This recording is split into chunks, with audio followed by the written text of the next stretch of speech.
राधे राधे दोस्तों, आज हम आपको सुनाएंगे एक पूर्व जन्म के न्याय की कहानी। अगर आप हमारे चैनल पर नए हैं तो प्लीज़ हमारे चैनल को सब्सक्राइब करें, वीडियो को लाइक करें और शेयर करें। एक समय की बात है, एक गांव में ब्रह्मदत्त नाम का एक गरीब ब्राह्मण रहता था। ब्रह्मदत्त का इस दुनिया में कोई नहीं था, इसलिए पेट भरने की उसे कोई चिंता नहीं थी। किसी भी घर से उसे मुट्ठी भर आटा चावल मिल ही जाता था, जिसे बनाकर वह अपना गुजारा कर लेता था। पंडित ब्रह्मदत्त की जिंदगी इसी तरह से गुजर रही थी। एक दिन पंडित जी सोचने लगे कि धीरे धीरे मैं बुढ़ापे की ओर बढ़ रहा हूँ।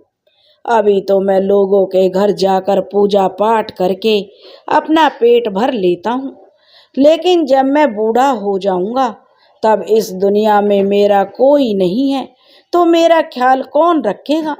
मेरे बुढ़ापे में मुझे कौन बिठाकर खिलाएगा? इसलिए मेरी भलाई इसी में है कि मैं आज से ही अपने भविष्य के बारे में सोचना शुरू कर दूं, वरना बुढ़ापे में दर दर की ठोकरें खानी पड़ेंगी। यह सोचकर पंडित ब्रह्मदत्त अगले ही दिन से भोर होते ही घर से निकल जाते और पूरा दिन एक एक दरवाजे से दूसरे दरवाजे जाकर पूजा पाठ कथा आदि बाँच कर काम करते और उसके बदले में जो भी धन या अनाज मिलता वह उसे घर ले आते। जितना अनाज वो खा सकते थे पका लेते, बाकी अनाज को संभाल कर रख देते। जब पंडित जी के पास काफ़ी अनाज इकट्ठा हो जाता तो वह उसे बाजार में बेच आते। इस तरह से बचत करते हुए कुछ ही महीनों के बाद पंडित जी के पास 1000 स्वर्ण मुद्राएं इकट्ठी हो चुकी थी। लेकिन पंडित ब्रह्मदत्त ने अपने कार्यों में कोई कमी नहीं आने दी। वह रोज यजमानों के घर जाते और पूजा पाठ करते। एक दिन की बात है, किसी यजमान की तलाश करते हुए पंडित जी एक गांव से दूसरे गांव चले जा रहे थे कि तभी एक बुढ़िया की दृष्टि पंडित जी पर पड़ी। बुढ़िया सोचने लगी, क्यों न मैं इनसे पंडित जी से ही हवन करवा लूं, हो सकता है यह सस्ते में करने के लिए तैयार हो जाएं। जैसे ही पंडित जी बुढ़िया के घर के सामने से गुजरे, बुढ़िया माई ने आवाज़ लगाकर पंडित जी से कहा, पंडित जी महाराज, एक क्षण के लिए मुझ बुढ़िया की भी सुन लो और आइए पंडित महाराज। और पंडित ये ब्रह्मदत्त बोले, कहो माई, क्या कष्ट है आपको? मेरे योग्य कोई कार्य हो तो बताओ। बुढ़िया माई बोली, पंडित जी, कुछ दिन पहले मेरी गाय मर गई थी, क्या आप उसकी आत्मा की शांति के लिए मेरे यहाँ पर पूजा पाठ और हवन कर सकते हैं? पंडित ब्रह्मदत्त बोला, हाँ, क्यों नहीं बुढ़िया माई। गौ माता की आत्मा की शांति के लिए पूजा पाठ करना तो मेरे लिए सौभाग्य की बात होगी, फिर यह तो मेरे प्रतिदिन का कार्य है। बुढ़िया माई बोली, लेकिन मैं आपको दान दक्षिणा में धन नहीं दे सकती पंडित जी। तब पंडित ब्रह्मदत्त बोला, दान दक्षिणा की तुम चिंता मत करो माँ, और जो भी खुशी के साथ तुम मुझे दोगी वही मैं स्वीकार कर लूँगा। तो बुढ़िया माई बोली, ठीक है महाराज, आ जाइए, फिर पधारिए।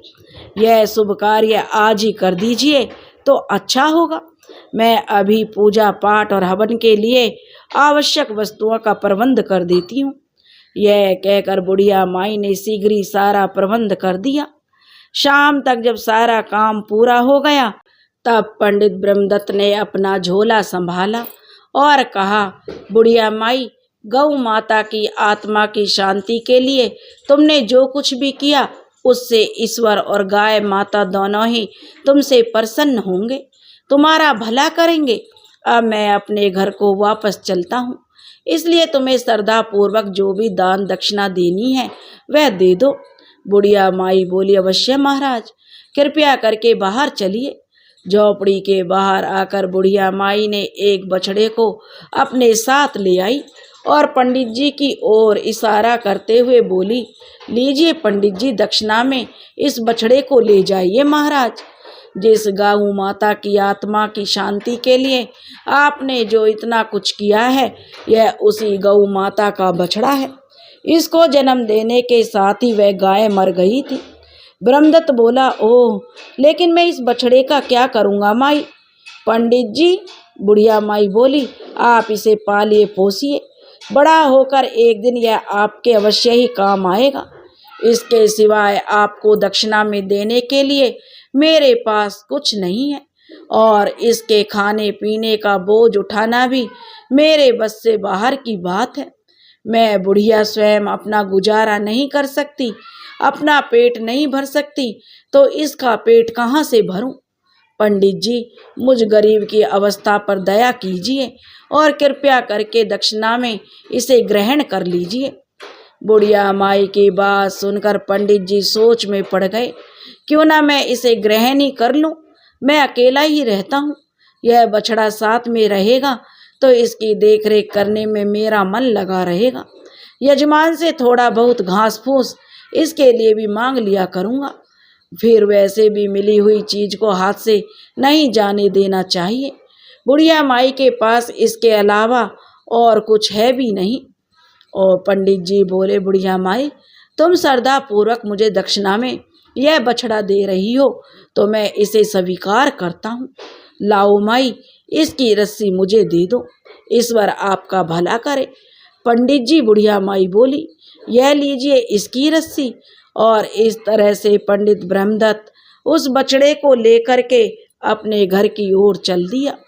पंडित ब्रह्मदत्त बछड़े को अपने घर ले आया और उसी दिन से उस बछड़े का पालन पोषण करने लगा। अब पंडित जी रोज किसी भी यजमान की तलाश में जाने से पहले बछड़े को कुछ चारा पानी खिला जाया करता था, और संध्या को लौटते समय किसी से थोड़ी सी घास तो कभी किसी से थोड़ा सा भूसा ले आया करता, क्योंकि गांव में भूसे और घास की कोई कमी नहीं थी। इसलिए कोई भी बछड़े लायक चारा उसे देने में आनाकानी नहीं करता था। इस तरह से उसके साथ साथ बछड़े को भी खाने पीने की कोई कमी नहीं रहती थी। समय बीतता गया और कुछ ही वर्षों में वह बछड़ा एक हट्टा कट्टा विशालकाय बैल बन चुका था। उस गांव में तो क्या, आसपास के भी कई गांवों में उस बैल के जैसा दूसरा कोई बैल नहीं था। गांव के लोग जब बैल को देखते तो आपस में बातें करते, वाह, पंडित जी के बैल का तो कोई मुकाबला नहीं है। अरे भाई, होगा भी कैसे, हमारे पंडित जी ने इसे तो पालने पोसने में अपनी परवाह नहीं की और उसे खिलाया पिलाया और उसकी देखभाल की, मानो जैसे उनका पुत्र हो। ब्रह्मदत्त के बैल की चर्चा गांव के साहूकार के कानों तक भी जा पहुंची। साहूकार पशुओं की खरीद बेच का काम भी किया करता था। उसके पास एक बहुत बड़ी पशुशाला थी, जिसमें गाय, भैंस, ऊंट आदि के अलावा कई बैल भी थे। जब उसे पता चला कि ब्रह्मदत्त के बैल का सानी पूरे गांव में तो क्या पूरे राज्य में भी नहीं है, तो सेठ जी मन ही मन बैल को खरीदने का निश्चय करने लगे। अब वह ब्रह्मदत्त के पास पहुँचे और बैल को खरीदने की बात कही, परंतु ब्रह्मदत्त ने यह कहकर मना कर दिया कि सेठ जी, वह बैल को अपना पुत्र मानता है, मेरा बैल बिकाऊ नहीं है। व्यापारी सेठ ने बैल की ऊंची कीमत देने की बात कही, परंतु ब्रह्मदत्त पर उसका कोई असर नहीं पड़ा। व्यापारी सेठ मन ही मन इस बात से बड़ा क्रोधित हुआ। वह ब्रह्मदत्त से ईर्ष्या करने लगा। सेठ तो वहां से चला गया, परंतु उसने ठान लिया था कि यह ब्रह्मदत्त से उस बैल को अगर नहीं बेचा तो वह बैल भी ब्रह्मदत्त के पास नहीं रहने देगा। वह ब्रह्मदत्त से बैल को अलग करने की योजनाएं बनाने लगा। इस तरह से एक व्यापारी एक दिन राजा के दरबार में गया और राजा से कहा, महाराज, आपकी गौशाला और पशुशाला में एक से बढ़कर एक गाय और बैल होंगे, परंतु मेरे गांव में एक ब्राह्मण है ब्रह्मदत्त, उसके पास जो बैल है उसका तो कहना ही क्या। इस तरह से उसने राजा को वह बैल खरीदने के लिए प्रेरित किया।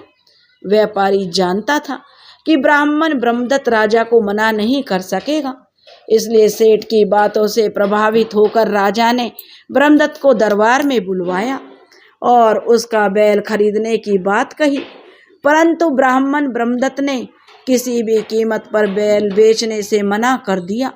फिर क्या था, राजा को इस बात पर क्रोध आ गया। उसने तुरंत सैनिकों को आदेश दिया कि बैल को लाकर हमारी पशुशाला में बांध दिया जाए। राजा के आदेश का पालन किया गया और ब्रह्मदत्त से उसका बैल बलपूर्वक छीनकर राजा की पशुशाला में बांध दिया गया। राजा जब स्वयं पशुशाला में बैल को देखने आया तो आश्चर्यचकित था। उसने सचमुच ऐसा सुंदर और बलवान बैल तो आज तक नहीं देखा था। उसने अपने सेवकों को आदेश दिया कि बैल का पूरा ख्याल रखा जाए, इसके खाने पीने का खास तौर पर ध्यान रखा जाए। परंतु यह क्या, राजा की पशुशाला में आते ही बैल ने खाना पीना छोड़ दिया। उसे अपने पुराने मालिक की बहुत याद आती थी। उधर ब्रह्मदत्त भी अपने बैल को याद करके दुखी रहता। सेवकों ने बहुत ही कोशिश किया, परंतु बैल ने खाना पीना शुरू नहीं किया। ऐसी हालत देखकर उन्होंने राजा को इस बात की सूचना दी। जब राजा को इस बात का पता चला तो वो हैरान था कि एक बैल भी ऐसा स्वामी भक्त हो सकता है कि अपने मालिक से अलग होकर वह दाना पानी छोड़ दे। आखिरकार राजा को इस बात का एहसास हो गया कि बैल को वापस ब्राह्मण जो ब्रह्मदत्त को सौंप देना चाहिए। उसने अगले ही दिन ब्रह्मदत्त को अपने महल में बुलवाया और बोला, हे ब्राह्मण, तुम्हारा बैल तो तुमसे इतना प्रेम करता है कि उसने दाना पानी तक छोड़ दिया है। तुम दोनों के प्रेम में मैं बाधा नहीं बनूंगा, इसलिए तुम अपना बैल वापस ले जाओ। राजा की बात सुनकर ब्राह्मण ब्रह्मदत्त फूला नहीं समाया और राजा को धन्यवाद देने लगा। ब्रह्मदत्त अपने बैल को वापस पाकर बहुत खुश था और बैल को लेकर वह अपने गांव की तरफ लौट गया। बैल भी अपने मालिक के पास आकर बहुत प्रसन्न था। उसने फिर से दाना पानी खाना शुरू कर दिया। अब तो ब्रह्मदत्त और उसके बैल के चर्चे और भी ज्यादा होने लगे। लोग उनका प्रेम देखकर कहते, भाई लगता है दोनों का पिछले जन्म का साथ है। व्यापारी सेठ को जब पता चला कि उसकी योजना असफल हो गई और ब्रह्मदत्त को उसका बैल वापस मिल गया तो वह मन ही मन फिर से कुढ़ने लगा। एक दिन सुबह जब ब्रह्मदत्त अपने बैल को चारा डाल रहा था तो अचानक ब्रह्मदत्त को सुनाई दिया, मालिक, आप मेरा इतना ख्याल रखते हैं, इसलिए मैं आपके कष्ट दूर करना चाहता हूँ। यह सुनकर ब्रह्मदत्त को ठिठक सा गया। यह तो उसका बैल ही था जो मनुष्य की बोली बोल रहा था। बैल ने दोबारा कहा, हैरान मत हो मालिक, मैं कोई साधारण बैल नहीं हूँ, इसलिए मनुष्य की बोली बोल सकता हूँ, लेकिन मेरी आवाज़ केवल आपको ही सुनाई देगी। ब्रह्मदत्त ने पूछा, अच्छा तो तुम कौन हो? बैल बोला, मैं आपको सही वक्त आने पर बताऊंगा। फिलहाल मैं आपके कष्टों को दूर करने का एक उपाय बताऊंगा। आप वही करें जो मैं कहूँगा, इससे आपकी धन की समस्या का हल हो जाएगा। फिर बैल धीरे धीरे ब्रह्मदत्त को कुछ समझाने लगा। सब कुछ समझने के बाद ब्रह्मदत्त बोला, योजना तो तुम्हारी बहुत अच्छी है, परंतु कहीं ऐसा ना हो कि मैं इसमें खुद ही फंस जाऊं। बैल बोला, आप विश्वास रखिए मालिक, मैंने कहा ना, मैं कोई साधारण बैल नहीं हूँ। ब्रह्मदत्त बोला, ठीक है, मैं तुम्हारे कहे अनुसार काम करूँगा। अगले दिन ब्रह्मदत्त उस सेठ व्यापारी के पास पहुँचा और कहने लगा, सेठ जी, मेरा मन है मैं आपसे एक बैल खरीद लूँ और फिर मेरे पास एक जोड़ी बैल हो जाएंगे तो मैं कुछ खेती का काम भी कर लिया करूँगा। व्यापारी सेठ बोला, हाँ हाँ ब्राह्मण भाई, जरूर, मेरे पास एक से बढ़कर एक बलशाली बैल है। ब्रह्मदत्त बोला, वह तो ठीक है सेठ जी, परंतु मेरे बैल के मुकाबले का बैल आपके पास नहीं है। मेरा बैल तो इतना ताकतवर है कि अनाज की बोरियों से भरी हुई 5 बैलगाड़ियों को अकेले खींच लेता है। सेठ बोला, भाई ब्रह्मदत्त, माना तुम्हारा बैल ताकतवर है, परंतु इतने डींगे मत हाँको। तुम जो कहते हो वह असंभव है। अकेला बैल 5 लदी हुई गाड़ियों को खींचना तो दूर हिला भी नहीं सकता। इतना घमंड अच्छा नहीं है मेरे भाई। ब्रह्मदत्त बोला, सेठ जी, मेरी बात पर विश्वास ना हो तो शर्त लगा लो मुझसे और बोलो, मंजूर है? सेठ जी मन ही मन सोचने लगे, यह ब्राह्मण तो आज खुद ही कंगाल होने के लिए आ गया, जो एक असंभव सी शर्त लगा रहा है। बच्चों को इसी के जाल में ऐसा फंसाऊंगा कि याद रखेगा। फिर सेठ जी बोले, ठीक है, तो शर्त यह रही, अगर तुम्हारे बैल ने यह कारनामा कर दिया तो मैं तुम्हें 15,000 स्वर्ण मुद्राएं दूंगा। अगर वह नहीं कर पाया तो तुम मुझे 12,000 स्वर्ण मुद्राओं के साथ में अपना बैल भी देना होगा। बोलो पंडित जी, मंजूर है? अब ब्रह्मदत्त बोला, ठीक है पंडित जी, तो शर्त पक्की हुई। 2 दिन बाद पूरे गांव के सामने मेरा बैल यह कारनामा करके दिखाएगा। अगले 2 दिनों में पूरे गांव में यह बात फैल चुकी थी कि 2 दिन के बाद एक खुले मैदान में अनाज से भरी हुई बैलगाड़ियां लाई गई। सभी बैलगाड़ियों को एक के पीछे एक जोड़ दिया गया और यह ब्रह्मदत्त के बैल को उनके आगे जोड़ दिया गया। लोगों की भीड़ यह कारनामा देखने के लिए बड़ी उत्सुक हो रही थी। सभी की आंखें बैलों पर गड़ी हुई थी। बैल ने जोर लगाना शुरू किया, परंतु गाड़ियां तो अपनी जगह से टस से मस नहीं हुई। यह देखकर सेठ जी मन ही मन बड़ा खुश हुआ। अभी कुछ क्षण ही बीते थे कि पंडित जी के बैल ने एक बार फिर से पूरी ताकत लगाई। इस बार तो जैसे चमत्कार ही हो गया। बैल ने 5 गाड़ियों को खींचा और 1 कोस दूर तक खींच कर ले गया।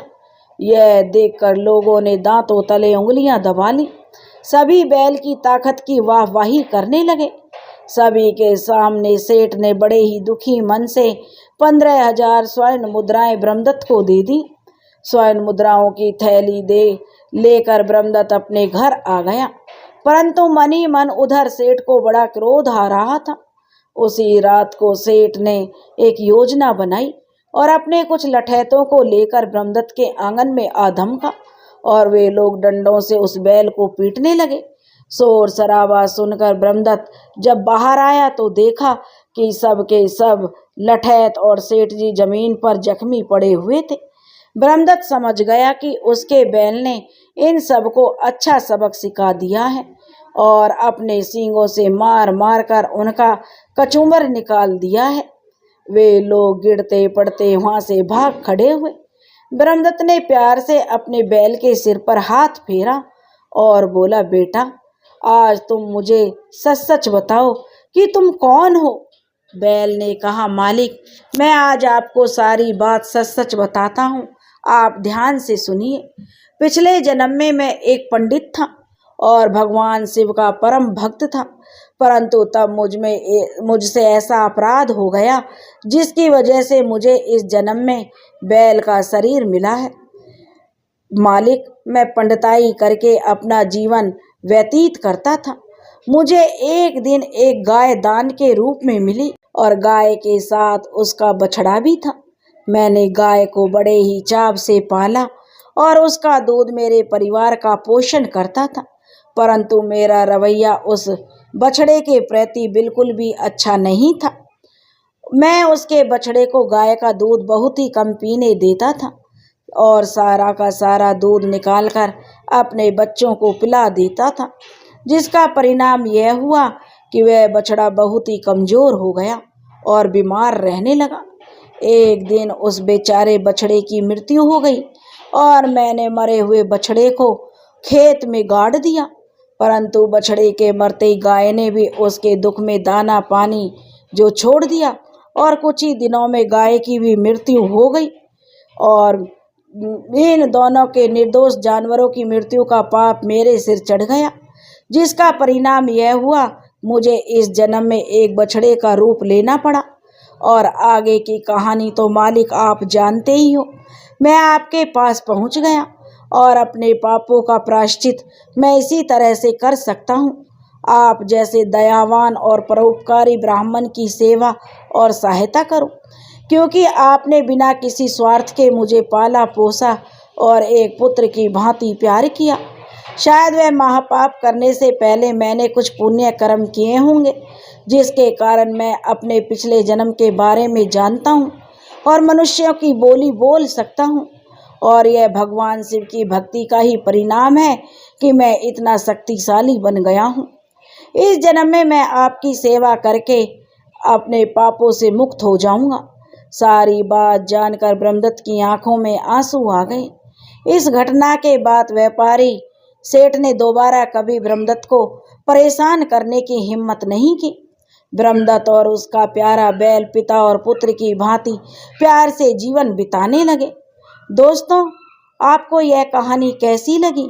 अगर आपको यह कहानी पसंद आई हो तो प्लीज़ हमारे चैनल को सब्सक्राइब करें, वीडियो को लाइक करें और शेयर करें। राधे राधे।